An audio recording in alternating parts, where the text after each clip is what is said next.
Hello, everybody, and welcome to Todd and Shane's Cloudy Podcast number 415, recorded live Wednesday, December 29th, 26th, 2018. There's so many numbers here. I'm looking, it's the last one of 2018, and next year's December 26th, 2018.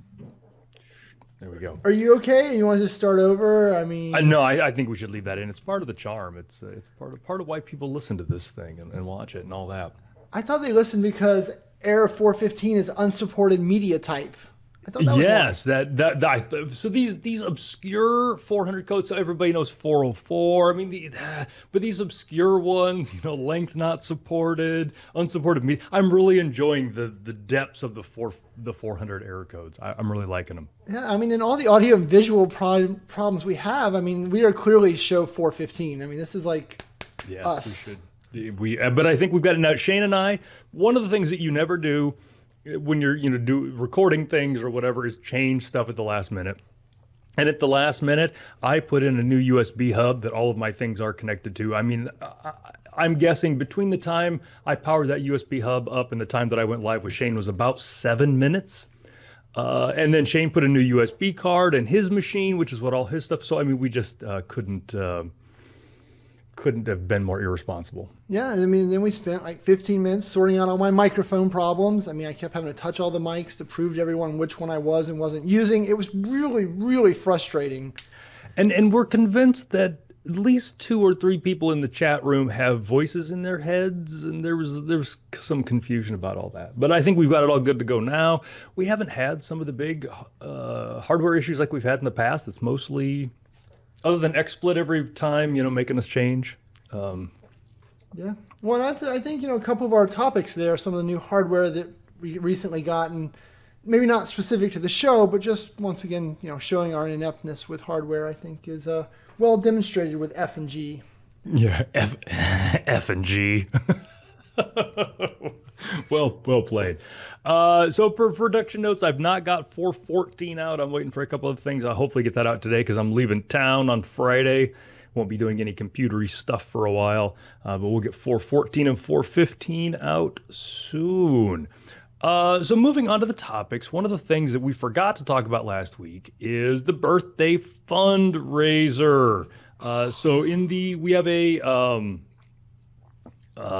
tradition here at the podcast where the month between Lori's birthday and my birthday, because those are the only 2 birthdays that are really important, we do a fundraiser. And it's not like most fundraisers. This fundraiser, we're not raising funds for ourselves, though that's not a horrible idea now that I say it out loud. I kind of like that idea. But it is we're just trying to encourage folks at this time of year to give funds to other charities, not even charities that we care about. What do you give charities that you care about? So between Lori's birthday, which is just a week or so ago, and my birthday, which is January 21st, we would like you to give to any charity of your choice. Give whatever you would like, whatever amount. All that we ask is that you tell us about it. And you go to lorigowan.com/TKCharity. Or I think Lori's got an email address in there. Lori does all the stuff. I'm just the beautiful face and the very well-styled hair of this thing. But let her know, and then we'll tally it all up. In the early days of this, and we've been doing this for like 8 or 9 years now. In the early days, I would match the charitable funds that were given by the listeners. But in the last couple of years, they've gotten really big, and so it's been tougher. But I think this year we'll probably figure something out. We could probably the Clint household can probably match those funds. But again, go out there. There'll be a link in the show notes. Great thing. You guys are awesome. I'm amazed every year by this. Yep, and I'm going to continue not to participate in regard because we don't acknowledge my birthday in any way, shape, form, or fashion. So I refuse to participate in your birthday event. So charities, I'm sorry, my checkbook is closed until January 22nd.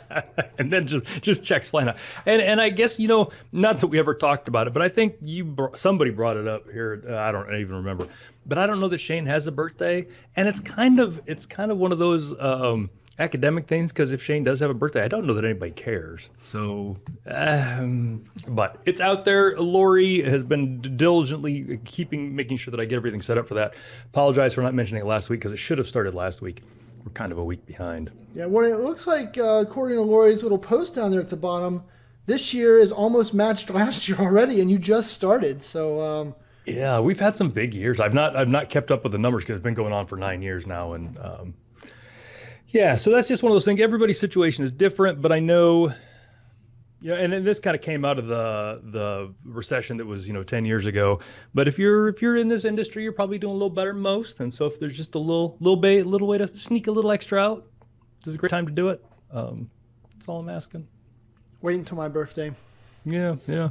Some other fine folks that I would like to talk about, and if you want to send some money some way, the folks at SysKit, they've got a bunch of stuff going on, and if you haven't already done it, go to syskit.com, subscribe to their mailing list. I get all their mailings, and they don't have web pages up for everything, so I would love to post some of this stuff, but a lot of these deals come in as web pages or as emails. But go out there, they've got all kinds of deals running. They've got so many tools, like you and I are used to them being the SP Doc Kit folks, which they still do. They've got some great things coming out next year for that. But they've evolved. They've kept up with the times. They've got all these great products out there, and it's easy to lose track of that. So go out to syskit.com and see what other things they've got, insights and all that. Is there any chance in 2019 that we replace the piece of paper on your wall with an actual proper thing, or are we just going to roll with the paper for 2019 too? I think change for change's sake is a bad thing. If we could find a way to improve on this, are you suggesting that there's a better way to put that? I don't know. You did such a good job with the 7th piece of paper you put up there that I feel like you're pretty close. I'd forgotten how long we toiled on that. Yeah. No, I would point out that based on your camera, it looks like it's about 1 degree away from level. So I think the left corner as you look at it is just a smidge higher than the right corner. Oh yeah. I think you might be right. Or it might be like those things. So in the some Mark in the chat room suggesting a frame. That's a nice idea. That would really class things up, I think. I don't know if you've been, probably not, out in the Black Hills in South Dakota. They've got a bunch of tourist traps thing, and one of them is this house where grab. So this is kind of like that thing. The whole house is crooked. That's actually the only thing that's square. I do that just so everything looks off. Gotcha. I was seeing. And I guess the other thing, you get another piece of tape, and if you would tape the bottom corner down, there's a little shadow at the bottom. Yeah. Oh, see, I think. So maybe I could just sit here the whole podcast and just hold that. Would that? Yeah, and you don't That's have to not too hear much as to much. ask. Yeah. So I will see about getting it better. I will email them about that. Oh God! Now I'm actually going to start the email right now just so I don't forget and ask them if they've got a newer image so that when I actually get out of my house and go have that printed out. All right. Well, on the more interesting things other than Todd's piece of paper, I was reading an article, so it looks like there's a bunch of new SharePoint Web Parts that are either in first release or starting to roll out for our good friend SharePoint Online. And yeah, it was an interesting post because I think they were trying to keep it secret. I don't know why they were trying to keep it secret, but they started the announcement with something about a Yammer web part, and my brain immediately, yeah. Boy, there is just no better way to make somebody screech to a halt and stop reading something than to have the word Yammer in it. It was. But for whatever reason, I don't know if I was just a little slow, if I missed with the mouse clicker, but I accidentally scrolled down the page.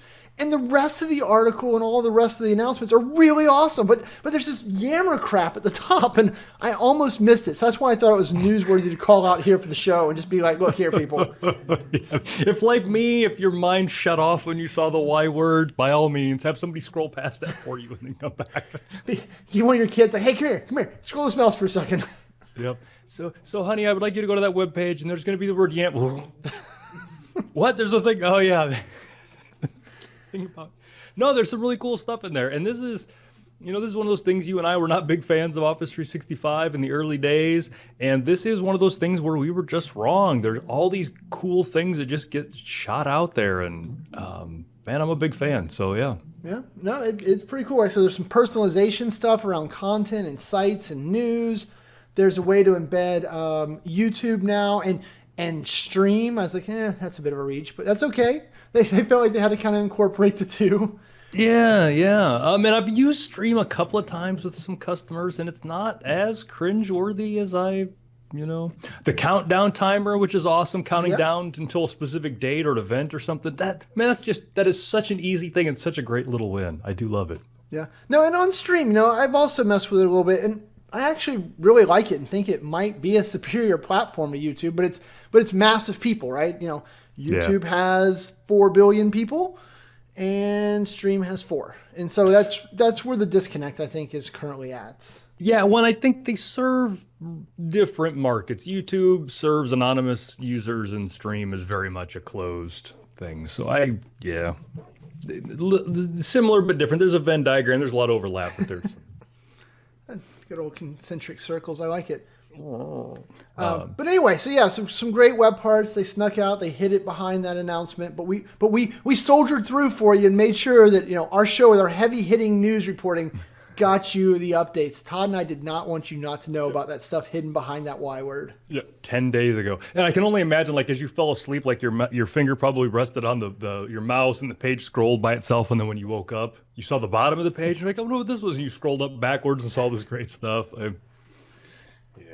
Poor Yammer. But no, check that stuff out. And that is, for you and I, we talk about this all the time, how the IT pro job changes.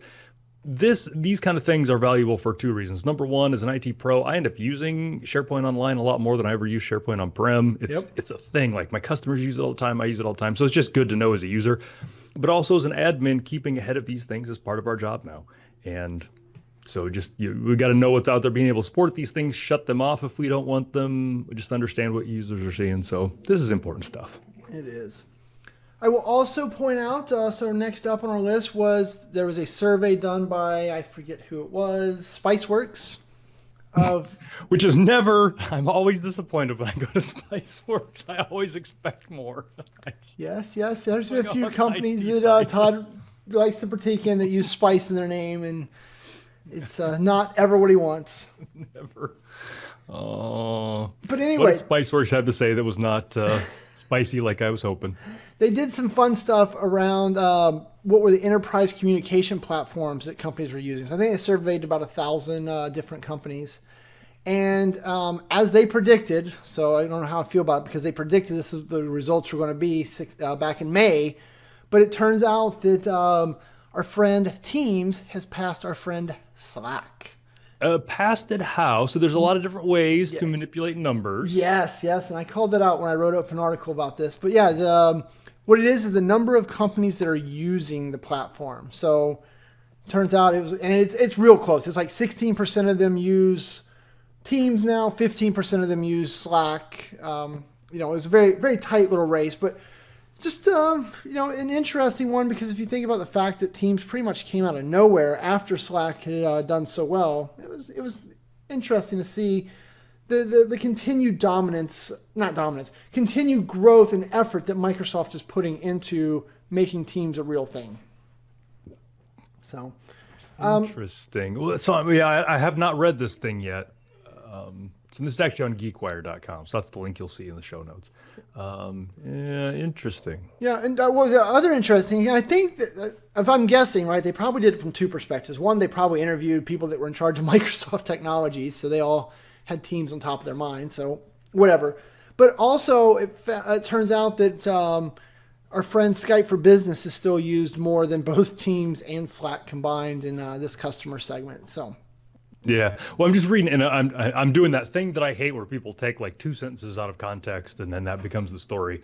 But I'm reading, and it says, according to the company's most recent numbers, Microsoft has 329,000 organizations on Teams.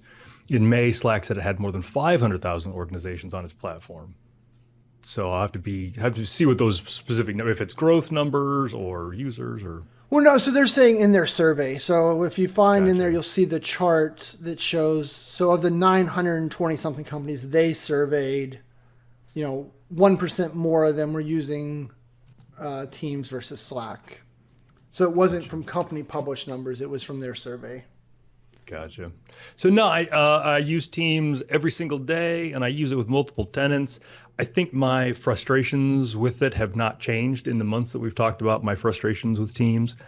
So I hope that they fix that. I mean, it's obviously not going anywhere. It's where Microsoft's vision is, and I hope that they address some of these things that I keep whining about. Yeah, well, and I think it really just comes down to it's just they just don't. They're concentrated on people who live in one Teams environment today, right? It's not us and our I don't even know how many teams I'm on or my 9 Slack channels. Yeah, it's well, and so that's part of it. But part of it is even if you're just on one team, one organization, the fact that their vision is everything being in one box just throws off problems with having individual IMs going with people while you're watching a presentation, and there's just a whole bunch of those things that it's really, really clumsy. Yeah.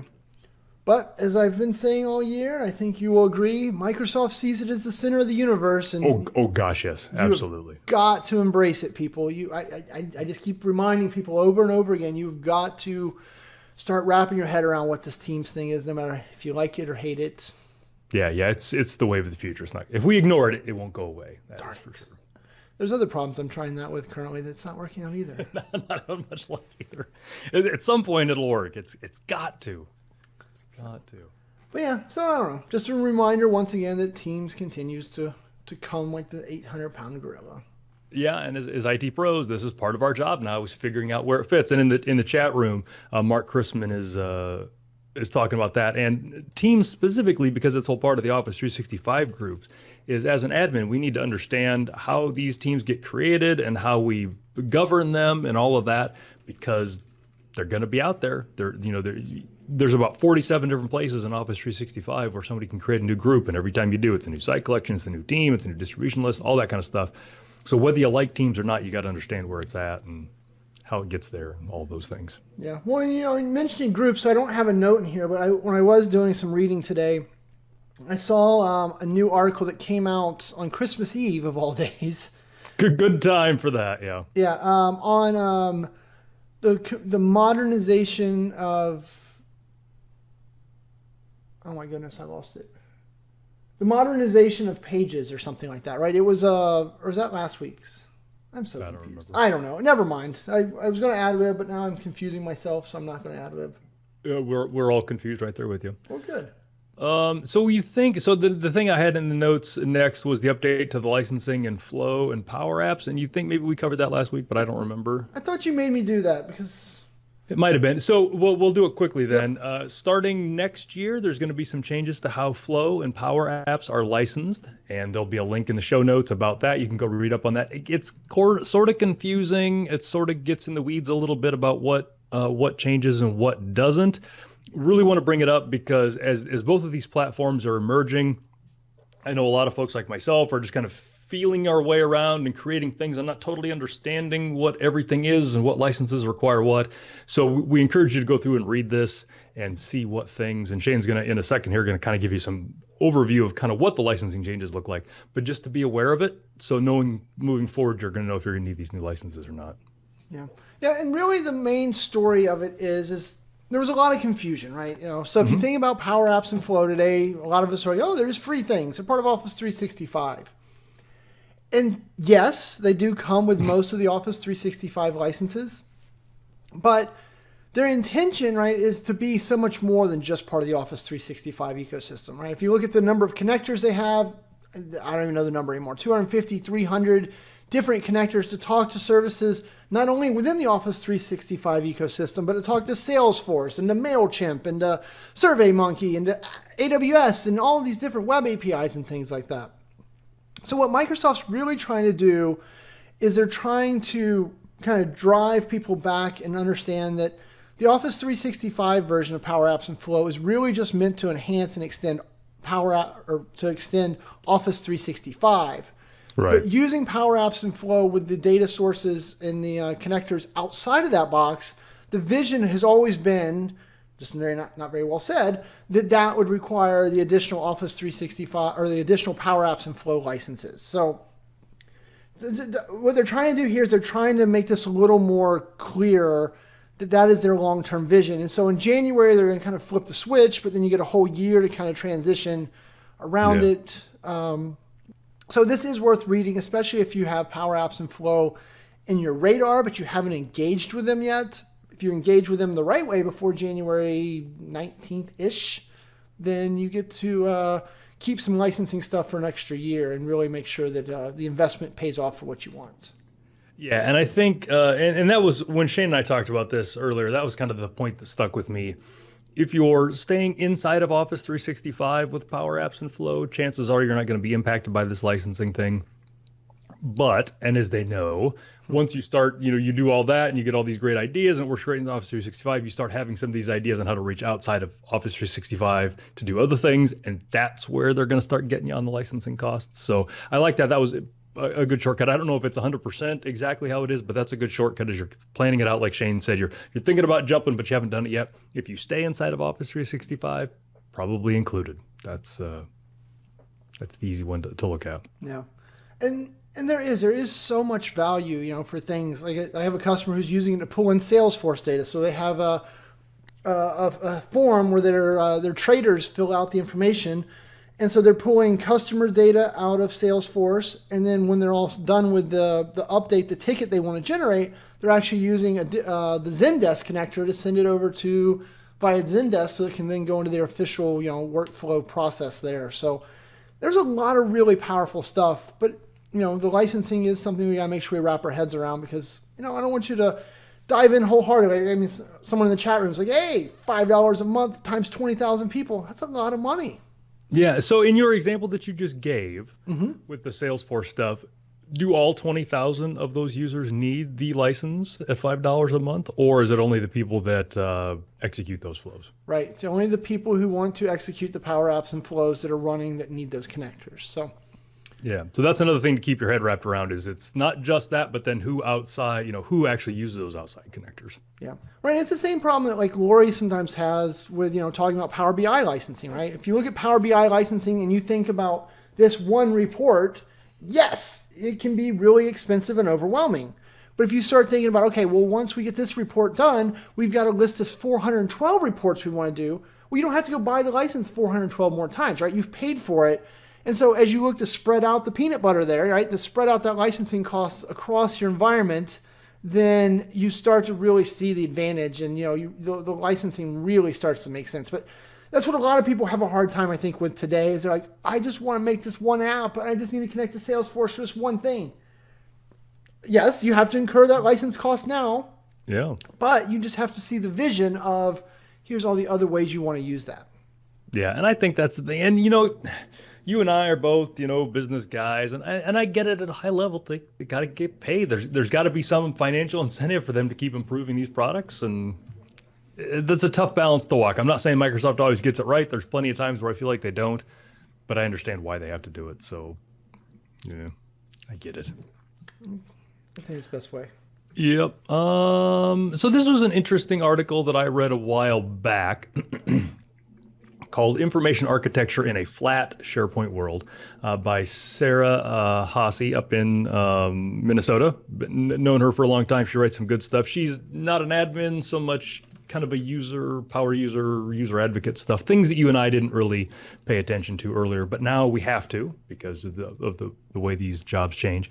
And her whole blog post is basically around this thing that you and I have been preaching for a while about when you're architecting SharePoint Online, it's not the same as we architected SharePoint 2007, 10 years ago, that flat is better. We've got groups, we've got hub sites, we've got all these things to keep in mind.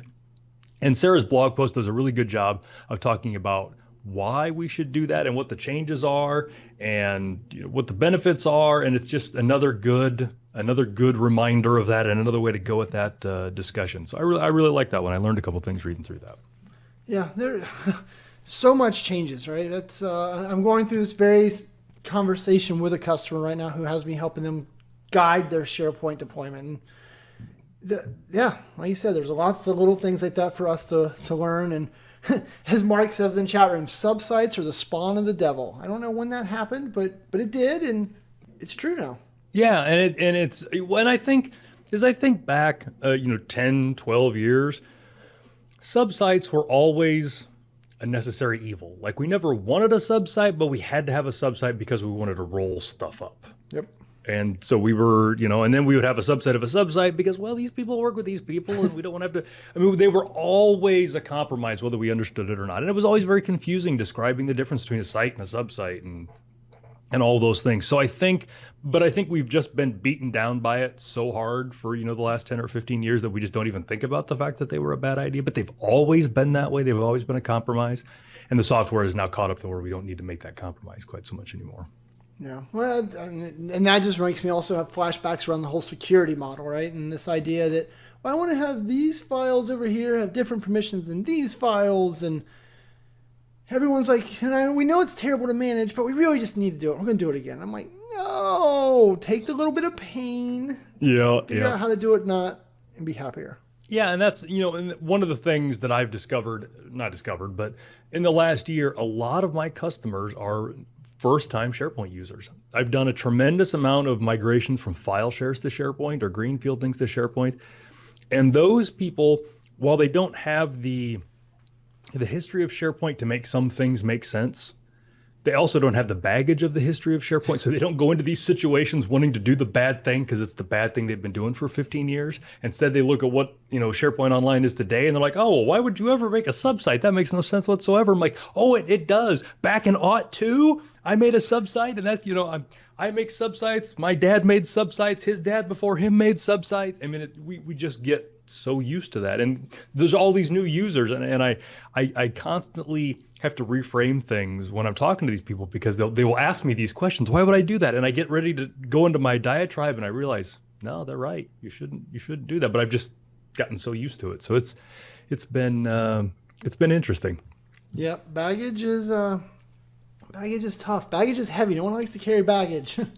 Yeah. I mean, it's great when I can explain why one little word means something now because, 12 years ago it had to mean a thing. I mean, those are great, but yeah, the fresh, I learn a lot working with customers who've not been working with SharePoint as long as I have. So it's been a real gift. But anyway, this article of Sarah's is really good. Read through it. I like it. There's going to be more of that stuff coming out. I like it. And Jeff says the key takeaway here is that Todd is old. Going to be older here in a couple of weeks too. Oh, what is it? Your birthday coming? Do you want to talk about that? I'm sorry. Should we? Yeah, I mean, we could probably find some time to talk about that if you wanted to. You brought it up, so that's all cool. So. All right. So switching gears a little bit back into our dear friend's hardware, I think. Yeah. So one of the fun things, we know over the last few weeks, I've had some different problems with my USB, as Todd can attest. Supercomputer here is very super and very fast, but sometimes his USB isn't very happy. So I went ahead and purchased myself a USB 3 PCIe card. Which is funny because Shane has been kicking this idea around for a while, and he's like, "Hey, is this such a thing? Can you buy USB cards anymore?" And I'm like, "Dude, I have no idea. And it's been so long since I've built machines. I don't know the answer to that question." It's really sad, right? Then I'm like, "Does a PCIe fit into a PCI?" It turns out the answer is no. Yep. There was all these like weird things I was trying to solve my way through that I'm like, I feel so dumb. Yeah, and he's kicking these ideas around, and I'm like, dude, I don't know. But yeah, I mean, these are questions that 20 years ago I made fun of people for not knowing the answers to, and now it's just I'm so away from all that. But Yep. So bought the card though, simple, popped it in, one screw. It went in just as easy as I'd hoped and remembered. I did find it interesting that it can't get enough power from the board or from the motherboard itself directly. So you actually have to have a separate power supply. So you hook it into your power supply to get power to the card. Right. I don't know. I guess I never imagined that USB needed so much electricity, but clearly it does. Well, and that's one of the benefits of USB 3 is that, with USB before 3, it was 5 volts at, half an amp or whatever. You just couldn't get much. And when we started charging everything with USB 3, they have these big screens and it takes forever. So USB 3, one of the benefits is that it can power a small house, and that power has to come from somewhere. So I'm not surprised by that. Yep. So it plugged right in. And I also found it very off-putting, but it didn't require any drivers. Right? Why is that a bad thing? That seems like a good thing. Because I miss the old days of installing a third-party driver, and at least then I had something to click on and cuss at and yell at it. This thing you just installed it, and my computer's like, okay, I'm doing this now. You want some more USB ports? All right, here you go. It's funny that is a con. It just worked too well, too easy. If you could make me suffer a little more, that'd be great. Well, and I mean, in this particular device worked fine, so I was, in the end, I was okay with it. The other one that we'll talk about in a second did not as well. Gotcha. So, but I don't know. This is just this idea that nothing has drivers anymore, that Windows just includes them all, which means you're using the generic Windows drivers. I don't know. I was taught generic is not as good as drivers written specifically for this card. Yeah, and I think it's a little bit about how Windows uses built-in drivers, and a little bit more about how Windows can go out to the internet now and grab, drivers. But yeah, you're right. It's probably grabbing the Microsoft drivers that are the least common denominator. Yep. No, I looked. It definitely is. So. Okay. But so far, so good. It seems to have solved my USB woes. I don't know. And I think I got 4 ports plus 1 USB-C port. I don't have anything that is USB-C, but I thought that might help might help me one day in the future. So I went ahead and put a USB-C port in there as well. Yeah, so I have a ton of stuff. The fact that you're in the Apple ecosystem is a big part of that. But my phone, my wife's phone, and I have 2 or 3 tablets that I'll charge with USB-C. Well, I mean, you have 17 tablets, so... I have 17 tablets within arm's reach. Oh, that's what I meant. Yes, of course. Yeah. I mean, within that I could lay hands on in the next 12 to 15 seconds. I'm not talking about the pallet of tablets that you keep out in the wall shed. Of tablets out there. Yeah, USB-C is great. It is fast. It charges fast. And so something that I bought talking about USB-C is I have a little inline USB-C meter here, which tells me how fast something's charging. So it has the voltage and the amperage and all that. That's I use that because sometimes stuff doesn't charge as quickly as I'd like, and I'm like, I wonder if it's using the whole thing. But so I think you're going to be happy that was there. Yep, I bought it, and for $26, to get a stable, faster USB card, I thought was a good investment. And so the funny thing about that is you bought the supercomputer a year and a half ago. I forget exactly when you built that. USB problems have been prevalent from day one, if I remember correctly. Probably did require a bunch of drivers, chipset drivers and Northbridge and Southbridge and all that. And that felt right to you, and it never worked. You buy this other card that doesn't have drivers, just works pristine from day one, and your complaint is, wish it had some drivers. Change is hard. It really is. But and I thought about that. I don't even know what USB ports my computer has, but I was jealous. I want to get one of these things too. I just went and bought a hub instead. With charging ports and all that. But let's go on to your tale of woe. Let's hear about the next one. Yes. So then what my son really wanted from Santa Claus and he got was an HDMI capture card, right? He has visions of being the next ninja or YouTube star, yeah. YouTube star, yep. Which I have a different story about that I'll tell you not on here. But he just has this vision of, if he just starts streaming, he's like, do I need to stream every day? He's like trying to figure it out. He's 9, in case anyone's wondering. But so he bought this HDMI thing, and I mean, it is it looks like a dongle, right? It plugs in the USB port. It has an HDMI cable on the other end, but instead of HDMI out, like we're all used to, it's just HDMI in. So you can plug his Switch or his Xbox in, and it pushes into the computer. Gotcha. So then what you have to do, though, is, because these people are lazy, is you install OBS software, right? Okay. So it's very similar to XSplit. Yep. And so with OBS or XSplit, it turns out, you can, they understand video capture cards, so then you can capture the stuff coming in, and then in theory, we could stream on the show me playing some Xbox now, because I now have the pieces for that. Boy, the days that I have been dreaming of that, I can tell you, yes, let's make that happen. Stat. I knew you wanted it. But I don't know. It was, as expected, the worst 3.5 hours of my life to get it working. Kids ruin everything. They really do, And it came, I went upstairs, I plugged it into his computer, which is one of those HP all-in-one, touchscreen, just right. And it plugged right in. It started working, but every 10 seconds or so, it would skip 5 seconds or so of what was coming through it. So the computer just couldn't keep up. Yeah, I was going to say, it sounds like So that was really annoying. So I brought it down here. I was like, all right, we'll solve this. We'll plug it in a supercomputer. He's got all the horsepower in the world. Plug it in a supercomputer, and he can't do it. So into the new USB thing or the old USB things? The old USB things. At first, Okay. But so that motivated me to install my USB I card. see. Yeah, the stories. It's like a detective novel. Now the two different cases are starting to. Oh, okay, I got it. Yeah. Right. So I got it in. I mean, it's showing, it looks good. It's not skipping, but the audio is coming out in this weird, like, it didn't even sound like the right stuff. Like, it sounded like an 8-bit version of the old things. Right. So after an hour and a half or so playing with that, I figured out that somewhere along the way, one of the new devices, when it got added, decided that it was doing 8-bit audio. Mono sampling rate of 10 times a second or something. Yes, it was the sampling rate that was killing me. I don't even know how. I started, just changing everything. So I'm surprised my computer even works today. But I eventually found that when I added the device, it had set, because of the generic drivers, it set the sampling rate to be once every 4 weeks, and that turns out not to make very good audio. It's the third again. Time to sample that audio. So I changed that, and then the kid was up and playing. Then 15 minutes later, he comes upstairs. It all went black. I'm like, curse word, curse word, curse word. I walked down here, the screensaver's on. He just had never encountered, a screensaver, so I just wheel the mouse. There's your game.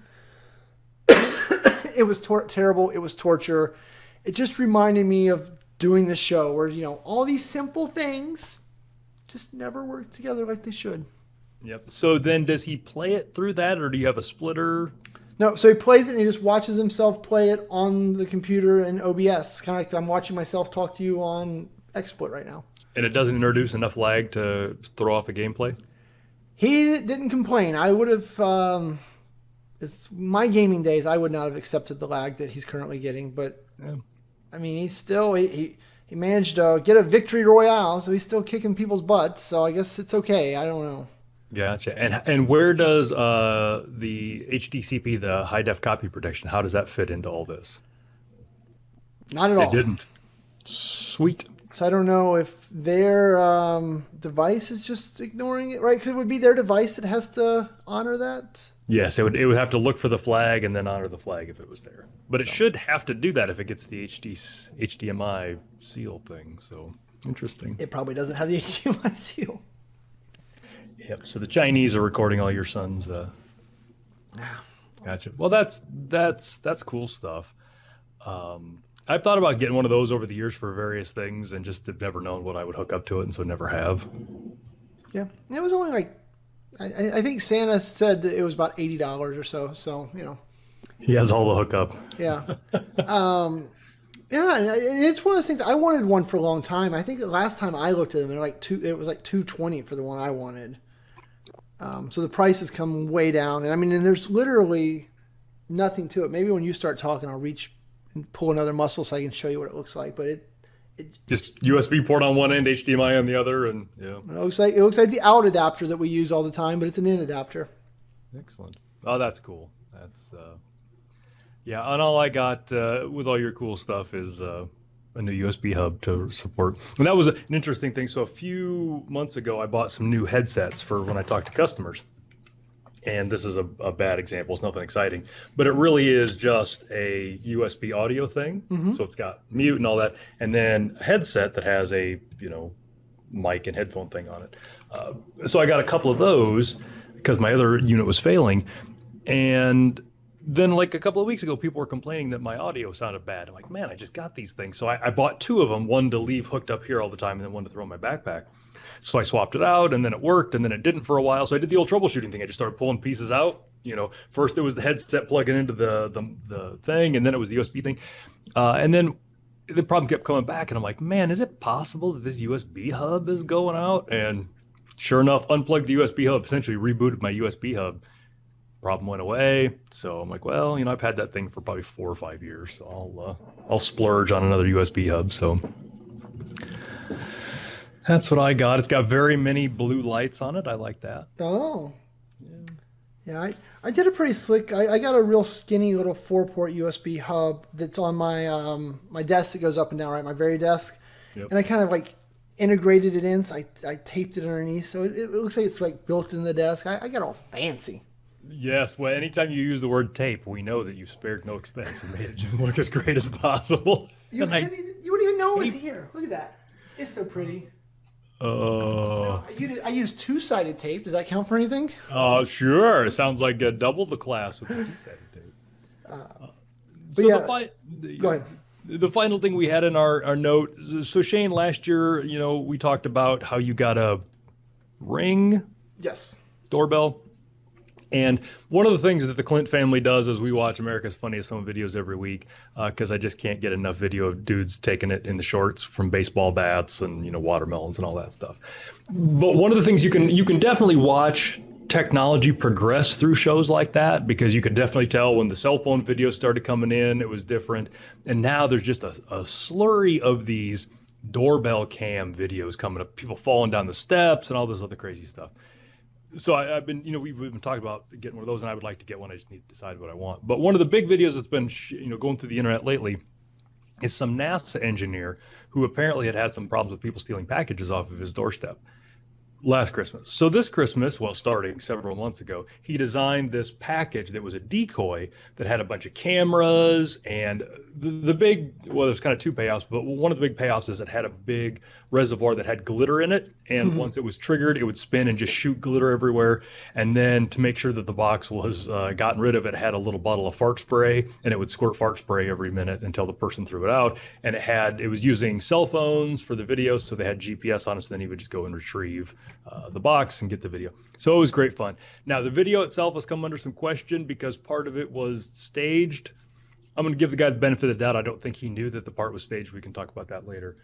But that was a pretty interesting video. If you haven't watched it, put a link in the show notes. If you go out and look for Package Thief versus Glitter Bomb Trap, it's as fun from a technical standpoint of seeing how he built it all as it is watching the payoff at the end when people got hit with it. So I liked it. No, it was a lot of fun. And I thought the fart spray was a nice touch. It really, you wonder if he lost a couple before he realized he needed to add the fart spray to keep people from stealing. Maybe. So certainly that, but as you and I were talking before the show, and I apologize to anybody listening how Shane and I become obnoxious Tesla owners. But last week, a software update came out for the Tesla, and it has a whoopee cushion option now. So you can, in the interface now, you can make it sound like, farts are coming from different seats inside of the car. And Shane and I were talking about how long that lasted. And Shane said that him and his sons nearly hurt themselves laughing so hard about that. So given that this engineer was a dude, it might have just been natural to him. Like, he just might work fart spray into lots of projects. Yeah, he had a case over in the corner. Like that might have been the payload first, and then the glitter thing was kind of an afterthought. That's true. I can see that happening either way. Yeah, and he's got some great, one of my favorite parts of the video, right? The slow motion video captures of the glitter, like, because he uses a spinner to really throw it, and so you can kind of see the glitter explode in colors. Yeah. And that's one of those things. So you've got only boys. I've got two girls and a boy. And one thing I never understood before I had daughters was how horrible glitter is. And like, I think if I was, if I stole a package and the owner said, okay, you've got two choices. We can call the cops and they can deal with this, or I can just spray glitter all over your car or your house. I would pick the cops every time, because you never get glitter out of things. I mean, you just never get rid of it. And so I can just imagine once that stuff sprayed. And that was one of the things when people figured out it was fake. That was one of the things, is because one of the people that got hit with it had a tablecloth spread out. They knew what was going to happen. Somebody's like, hey, wait a minute, that doesn't look right. And so, and I guess we'll talk about that. So what was phony about it was he used it a couple times, got some footage, but he wanted more footage, because that's the payoff at the end, right? Is all these people getting sprayed and all that. So he talked to some of his friends and he said, hey, if you guys are having problems with this, I've got this package that does the thing, and explained it all to him. And then he said, if it fires and I get it back, I'll give you $100, because he wanted the package back. And so then some of his friends are like, oh yeah, we've had problems. So what ended up happening was some of his friends paid somebody to do it so that they would get the $100 from him. So I don't think that he was complicit in all of that, but that was the part, and it was one of them. So yeah, somebody had it, and it was just framed perfectly. It was sitting on a table, and it, the box was squared exactly right, and there was this big tablecloth conspicuously where it shouldn't have been. And then they're like, "Oh no, glitter everywhere!" Somebody's like, "Hey, wait a minute." But yeah, glitter is just insidious. Yeah, I'm glad I do not have to deal with glitter. Yeah, and so for parents out there who have done battle with glitter, if you haven't already picked this trick up, you can't vacuum it up, it's too fine. You can't wipe it up, it's too fine. Masking tape is the way to get it up. So if it's all over your floor or your counter, get as much as you can off, and then the stuff that sticks around, just masking tape and pick it up. That's the key. Yeah. Yeah, when my boys start coming home with glitter all over them, I think that'll be a different problem. Yeah, different discussion entirely. Yeah, I have no idea what you're talking about. But that's a fun little video. Again, regardless of how much of it was true, but just the engineering that he put behind it. I mean, he, used a 3D printer to print pieces out, and it was a good payoff. So I enjoy that. Okay, so we're coming down toward once again, we started this with nothing in the notes, and now we're running up on an hour. We've got a bunch of self-promotion to talk about. Why don't you start? And I did add one. I don't know if you noticed I added D, so if you want to talk about that as well. Oh, I need to do something about that Wednesdays. Anyway, Power Apps and Flow training, January 7th to 10th. We got a whole bunch of that coming up. I know that's a very short turnaround, but if you mention the show, we'll get you a nice little discount. We've got a lot of people who, because of the holidays and stuff, are taking advantage of the fact you also get access to the recording for 30 days. So they're like, oh, yeah. I probably won't watch it live, but if I get 30 days to watch the recording, that'll work out. So, and where do they go for that? Go to good old powerapps911.com/training. There's training. Excellent. Then we've got SP TechCon in Austin. I can't believe that's in February. That seems so soon. That's like 6 weeks away. Yeah, that's becoming a real thing. Yeah. Yeah. So February 10th to 13th, Todd and I will be down there. We're gonna do some Power Apps, some Flow, some SharePoint, some PowerShell, some AD. Do our little dance, sing our little songs. Yes. So that'll be a lot of fun. Good old SP TechCon Austin. So I'll let you do number C. Yeah, so we will also be in Branson, Missouri, March 14th and 15th for the North American Collaboration Summit. If you haven't gone to that before, it is an easy one to look at and scoff, but I've been there a couple times, and Mark Rackley puts on a hell of a show. I think this is your first one, isn't it? This will be my first time going to Branson, Missouri. Yeah. So that's a good show. It's another one of those. It's not, SharePoint conference size thing. It's a smaller thing. I don't know how many people they have there, but it is just an incredible venue. Mark does a great job. You get to hang out with everybody, and I really love it. I scoffed at it for many years. I got talked into doing it once, and yeah, it's a good time. I keep going back. So I like that one. And then the one that I just added this week, 2 weeks later, SharePoint Saturday Omaha. Ooh. And that will be in Omaha. For those of you that haven't been there before, this is your chance to right that wrong. You can go to spsomaha.org to find out about that. And the guy that's running it, Dave Peterson, is taking a holiday vacation right now, but I talked to him before he left, and he said that they are still looking for speakers and sponsors and things like that. So you should come out here if you're in the area, the Iowa, Nebraska, Kansas area. By all means, show up. But if you want to try a speech, if you've never spoken in front of a crowd before and you're doing a cool thing in Office 365 or SharePoint, submit it. This is where you get your start, and we would love to have you. So I told Dave while he was gone I was going to promote the poop out of this, so I'm kind of starting that now. I will be there. Shane, would you like to come to SharePoint Saturday Omaha with me? I would. I think I will be there. I think I will even kick the show off. So, I wondered, so I did the keynote for the last SharePoint Saturday Omaha, however many months ago that was. And I remember thinking at the time, they have really gone to the bottom of the barrel. Like they really have, and it was my first SharePoint Saturday Omaha event, which I was horribly embarrassed about. So I just assumed they had gone through all the great speakers and had made their way down to me. And I'm like, man, they can't get any worse than me. And then they did. They picked you. I know. Those poor guys. So I'm also on Friday. I don't know exactly how that all works. But I'm doing another thing Friday when I'm out there as well, right? Some Power Apps and Flow. Yeah, so something that I did here in October, I think I did a day-long session on a Friday about SharePoint administration, and it went over pretty well. Had a good classroom there. And so Dave, after that got done, and there was much excitement, and everybody loved it. Dave said, "Hey, we're thinking about doing another one of these next quarter. Do you know anybody that knows anything about Power Apps?" And I'm like, "No, I sure absolutely do not. I cannot recommend anybody for that." And then he came back. He's like, "Hey, I got this Shane Young guy." I'm like, "Nope, don't talk to him." But against my better judgment. So yeah, it'll be a day-long training. I don't know what the cost is for that. That is not free. SharePoint Saturday is free. Your day-long thing is not. But it's going to be super reasonably priced. So if you want to get up to speed on Power Apps, and I don't know if Shane's worked on his syllabus and all that.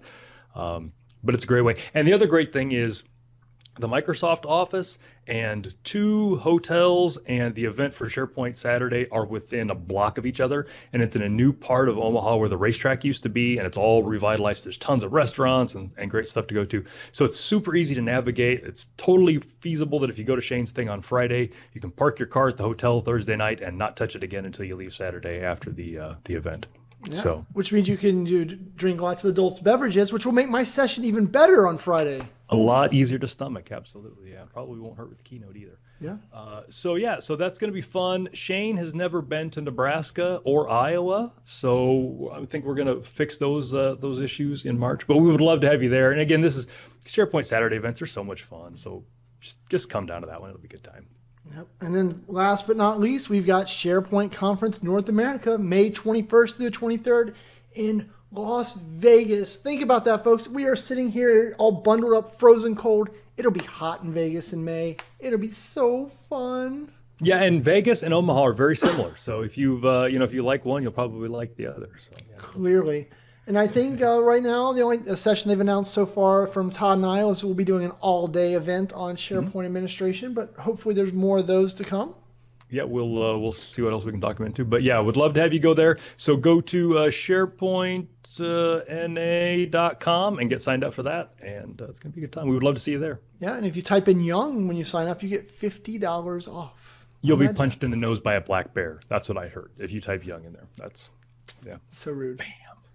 All right, everybody. Thanks, everybody.